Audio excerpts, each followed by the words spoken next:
G'day, here's a large piece of Boulder Opal from central Queensland. It's a low grade piece of potch and colour, rules and millimetres, and it's been wetted to help show the colour. But basically it's sawn bottom, so you can have it looking at you that way, or as a column like that. A piece like this is good to have on your desk work, or if you're a salesman in the showroom. It's amazing how many times people stop and ask what it is, and it gets you started with a conversation and perhaps to a sale.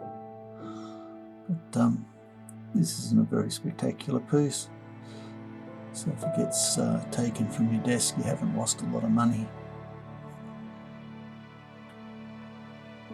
It's from the Koroit area in Queensland.